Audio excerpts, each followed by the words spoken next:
All around the world, central bank digital currencies are either in pilot scheme or executive order stage in the States, or they're floating under the radar. Every person that I come in contact with in the public, I ask them, do you know what a CBDC is or a central bank digital currency? And nobody knows.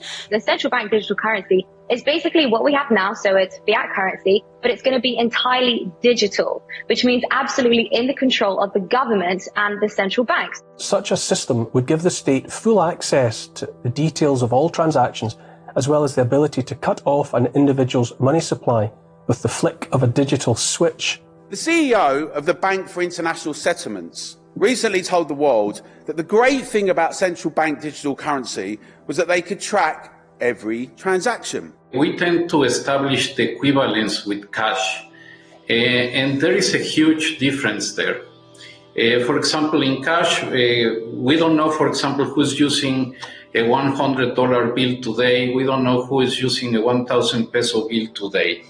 A key difference with the CBDC is that central bank will have absolute control on the rules and regulations that will determine the use of that expression of central bank liability.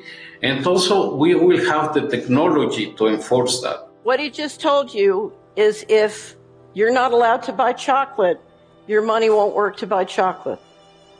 If you're not allowed to go more than 5 kilometers from your home, your car or your money won't work more than 5 kilometers from your home.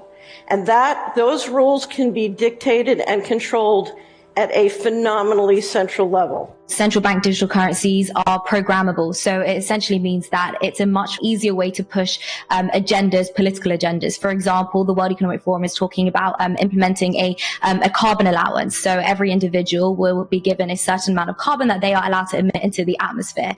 With a central bank digital currency, this becomes far more efficient because with a click of a button, you literally just program the money. And so if for whatever reason you buy too many burgers, too many sausages one week, when you go to fill up your car, your money could be cancelled. It could get declined simply because you use too much of your carbon allowance, essentially. Or even if you go to buy a plane ticket, it could get cancelled. So it's much easier to push forward political agendas and political ideologies when you have money which is programmable with just a click of a button. It actually gives government pretty much total control over our lives because they can just press a button and close our bank accounts. No, they wouldn't do that now, would they? Well, think about it.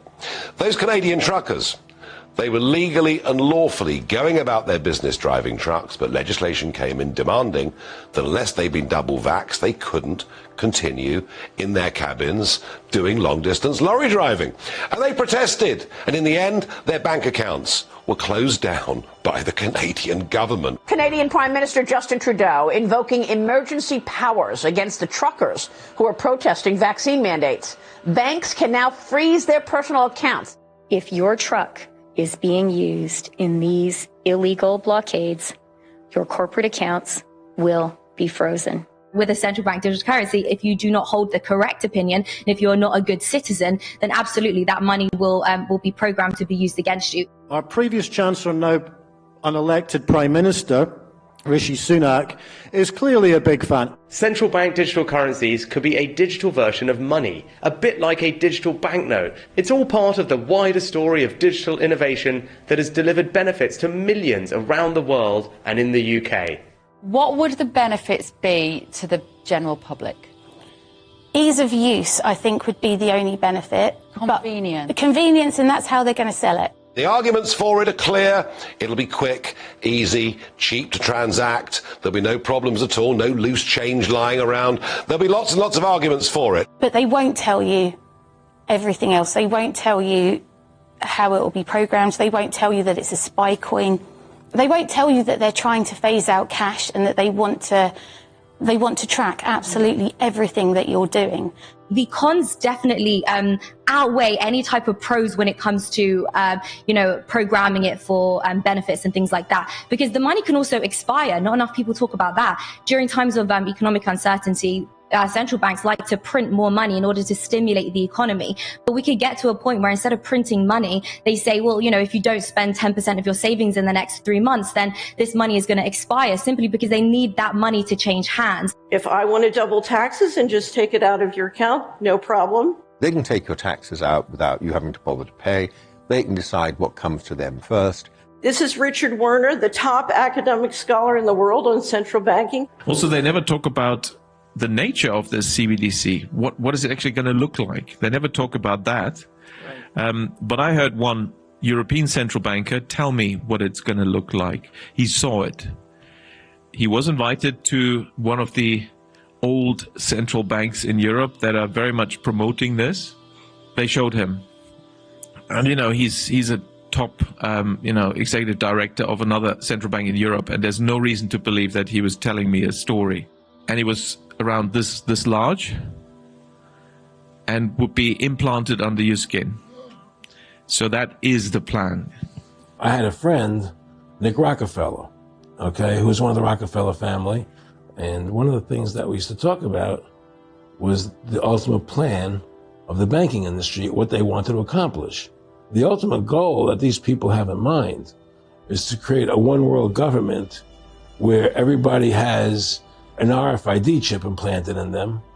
All money is to be in those chips. There'll be no more cash.